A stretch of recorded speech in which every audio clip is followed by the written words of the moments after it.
Y'all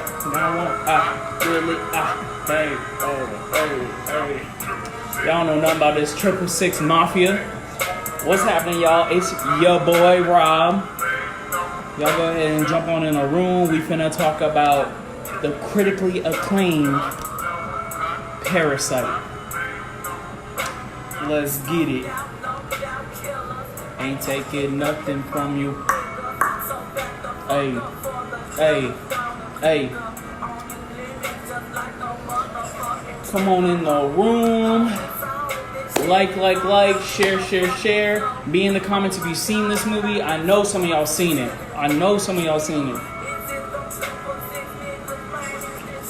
2 people. Let's get it popping. 5 people, and we'll start. 3 people. 2 more. Come on. Like, share. Like, share. That gangsta dude. Hey. 5 people. Alright, let's get it. Black Power. It's your boy Rob, Chief of Agitation and Propaganda for Black Hammer, coming at you live with another episode of ProperGander. ProperGander is a web series in which we analyze various different forms of media. That is comic books, that is video games, that is movies, that is music, whatever it may be. We take it under a lens of anti-imperialism, anti-capitalism, and most importantly, anti-colonialism. Like I said before, ProperGander is a web series brought to you by Black Hammer, but we do much more than make web series or memes online. We are also on the ground, wherever we may be, amongst the most poor, the most desperate working class, with their neck under capitalism and the colonialism's boot. Get it? Right now, we have food and clothing drives and medicinal supplies, or what's the word? Hygiene. Hygiene is the word. Hygiene drives. The closest one is in my own city, Orlando, in the 25th. We finna be out there in Paramore, serving the people hygiene products, serving the people some water, and just being amongst them. Baltimore, we have a clothing drive, a coat drive, right? Yeah. Because it'd be cold as hell over there. And then on February the 17th in the ATL, we have another food drive coming at you. We're trying to do those monthly. So if you support colonized people doing for their own, doing for themselves, and feeding, clothing, and propagating revolutionary ideas amongst the people, please donate. Please donate at blackhammer.org, Cash App blackhammer.org, and BH Florida for my own hygiene product drive. And yeah. Oh, also we got that community garden up and running in Orlando. We finna be growing healthy food for the people right there in their own neighborhoods. And in about 3 months or so, we should be able to distribute our harvest. And we're gonna be amongst the people, giving them fresh quality food. Hopefully that'll help them with their grocery bill. You know what I'm saying? And hopefully it'll show them that we're really there for them. And now,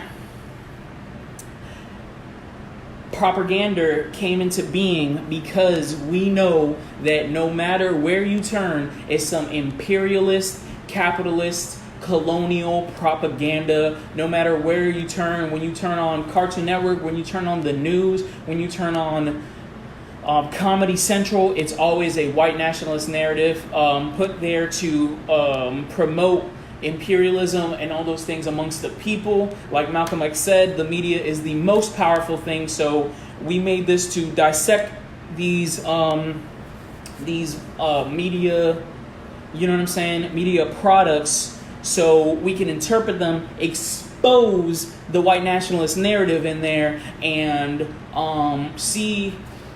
just decolonize our own minds, y'all. That's what we're trying to do. So what is under the microscope this time around is the movie Parasite. Parasite is a South Korean movie directed by a man named Bong Joon-ho. I seen some of that brother's other work. I seen Okja, which I was a fan of, and I do really enjoy this movie Parasite. It's getting a lot of critical acclaim by the most snobbiest of movie critics, including myself. But that is not to say that it is without colonial and pro-capitalist stances. I do recognize that it's a good movie.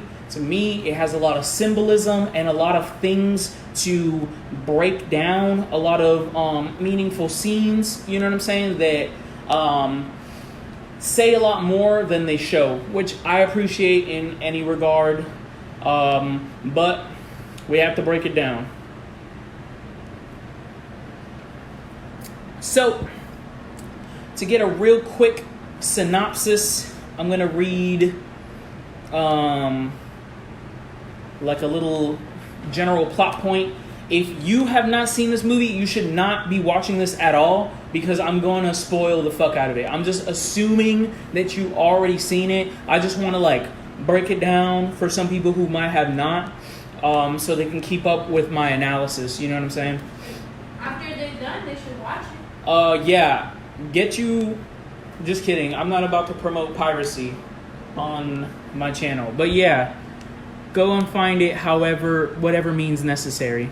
So, this movie follows the Kims, mother and father Jung Suk and Ki Tek, and their young adult offspring, son Ki Woo, and daughter Ki Jung. They are a poor family living in a shabby and cramped half-basement apartment in a busy, lower working-class commercial district of Seoul, South Korea. Without even knowing it, they, especially Mr. and Mrs. Kim, literally smell of poverty. Often as a collective, they perpetrate minor scams to get by, as most working-class people do. And even when they have jobs, they do the minimum work required. Ki Woo is one who has dreams of getting out of poverty by one day going to a university.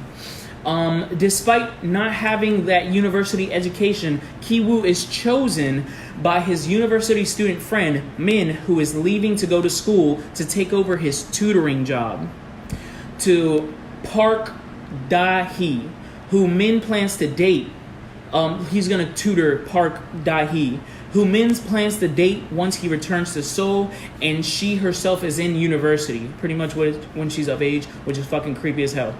The Parks are a wealthy family who for 4 years have lived in a modernistic house designed by and the former residence of famed architect Nam Soon. These are all Korean names, and obviously I was a colonized person, so this tongue is colonized. So I'm self-critical if I'm fucking up these names. I respect the Korean people, you dig? And I'm doing my best. While Mr. and Mrs. Park are all about status, Mrs. Park has a flighty, simple-minded mentality and temperament, which Min tells Ki Woo to feel comfortable in lying to her about his education to get the job. So he's not, the son of the poor family is not an educated person. He's going to this rich people's house to scam, to front like, yeah, man, I'm educated as fuck. You might as well let me tutor your daughter. In getting the job, Ki Woo further learns that Mrs. Park is looking for an art therapist for the Park's adolescent son, Da-sung. Ki Woo quickly recommending his professional art therapist friend, Jessica, the dude's sister, Ki Jung, who he knows can pull off the scam in being the easiest liar of the Kim family, and Ki Woo also falling for Da-hee. So his friend left to come back to date her, and now the poor dude is tutoring her, and now also, I guess, like, falls under her spell or whatever they want to frame it as. Either way, creepy as fuck. He begins to envision himself in that house, and thus the Kims as a collective plan for all the Kims, like Ki Jung, to assume names and replace existing servants in the Park's employ in orchestrating reasons for them to be fired. The most difficult to get rid of may be Moon Guan, the park's housekeeper, the old housekeeper, who literally came with the house. She, Nam Sung's housekeeper, when he lived there, and thus knows all the little nooks and crannies of it better than the parks themselves. The housekeeper is the person who literally drives the household. Like, the rich people have no idea how to fend themselves, and this housekeeper pretty much kept them alive by cooking, cleaning, maintaining the house like a normal person does, to the point that she knows all the nooks and crannies in this house, which is very important. And also, rich people can't do shit for themselves. The question then becomes how far the Kims can take this scam in their quest to become their version of the parks. So pretty much it's a poor family scamming their way to be servants, and pretty much by being servants being like upper middle class of this richer family, because they're so poor, you know what I'm saying? Like, these jobs are higher paying, you know what I'm saying? So they want to assume the role. The dad becomes the driver for the family. The sister becomes the art therapist for the adolescent boy of the rich family.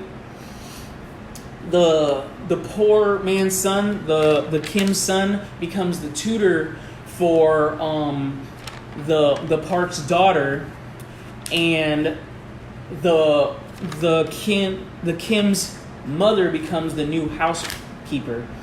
But come to realize that there is a whole dude living in the basement of the parks' fucking home. You dig? So like, there is like, the old housekeeper was maintaining her husband, living there in secret the whole time, feeding off the family. Which, just by me saying that, you could see why this movie is called Parasite. Now, that synopsis getting out of the way, critics are saying that this is a kind of groundbreaking movie because it talks about class consciousness and things of that nature, and they're right in that regard, but I understand that it does not come to revolutionary conclusions, though it represents a kind of anxiety of the upper middle class, of what happens when the working class are fed up. It kind of condemns the working class for rising up.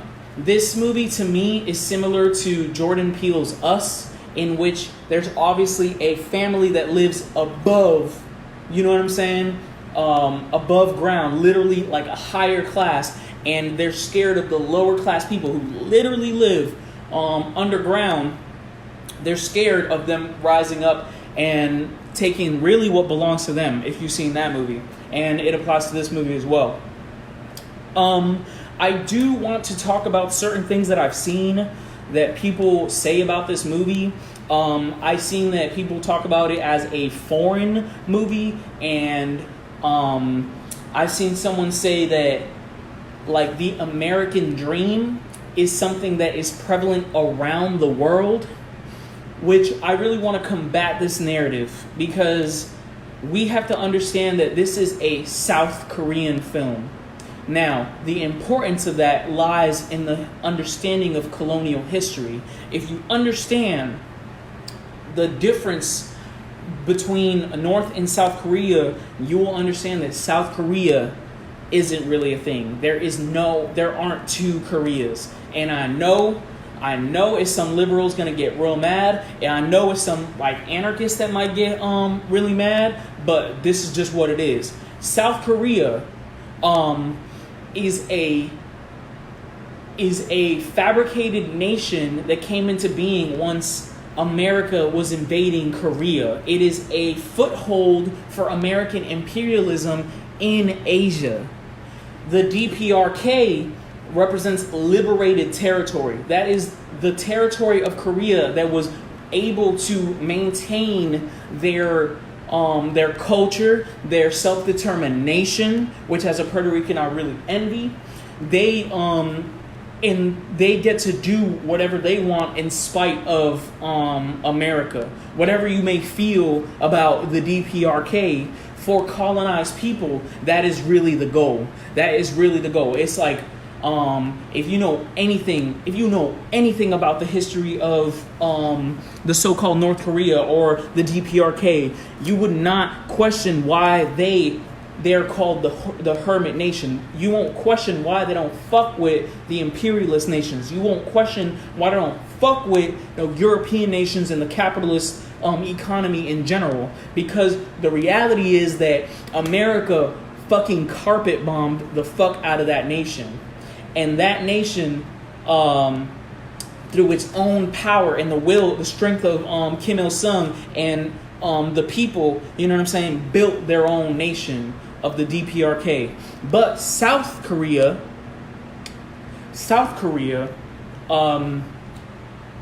that is the invaded part of Korea. It is still military occupied by American forces. And because of that kind of relationship, there is a kind of cultural, how do you call it? Like importation, you know what I mean? In South Korea, you know what I'm saying? That is why, like, there's certain South Korean dishes that be having like hot dogs in them. That is why there are South Korean models that be like wearing blonde hair and blue eyes and shit like that, because they're subscribing to the European standard of beauty. That is also why like K-pop is a thing, because the American influence in their music brought about K-pop, brought about their pop, and then like South Korean people was like dressing like hip hop people when like hip hop was coming, and down the line it evolved to what we know as K-pop. So I say that all to say that these values produced in this movie are not foreign. They are not foreign. This movie it probably only came to America, is only probably being propagated in America because South Korea is essentially a satellite for American imperialism. Any questions? Black Power, Comrade Suh, who gave me the lowdown about South Korea and North Korea. That is also, there's one part in the movie, if you've seen this motherfucking movie, the little boy has an obsession with quote unquote what the imperialists called Native American, their garb. He's wearing that old bullshit where like he has the feathers going back or whatever. I'm so critical. I shouldn't call that bullshit, but in my experience, when people wear that shit, it's a symbol of cultural appropriation. I understand that, you know what I'm saying, because of the indigenous genocide, they don't have necessarily a hold on that aspect of their culture. But when you see this in Korea, you should be like, what the fuck did that got to do with the Koreans? Why is this history of America being put in the Koreans? It's because South Korea and America have that kind of capitalist back and forth. You know what I'm saying? With capitalism's boot in South Korea. Yes. And that's like the inherent colonial nature of this movie, bottom line. There's also a kind of ambiguity that people be talking about. They liken it to Inception, where the ending is like, oh man, it's so vague, it's like so deep, it's like beyond interpretation. You don't know who the bad guy is. You don't know who's exploiting who. The question is that the director said is like, who is the parasite? When we damn well know, anyone who has a radical understanding knows that the capitalist is the parasite. But you wouldn't get that in this movie, because there are a lot of visual cues that are aimed to frame the poor working class people as parasites. For example, there is a scene where the poor family, they're sitting in their half underground, half above ground apartment, and they're like eating food, and there's someone going around exterminating for bugs around them. And the daughter's like, yo, we should probably close the windows because all that fumigation shit is gonna get in our house. You know what I'm saying? And the dad's like, bruh, that's free extermination, bitch. So you see the things that are supposed to kill bugs kind of fumigate their house or whatever. And the daughter starts coughing and shit like that. But the mother, the son, and all that shit, they're just sitting there in the fumes that are supposed to kill these bugs. If you ask me, that is symbolic of their kind of like they're being compared to as bugs. That's not even like the only example. There is times where like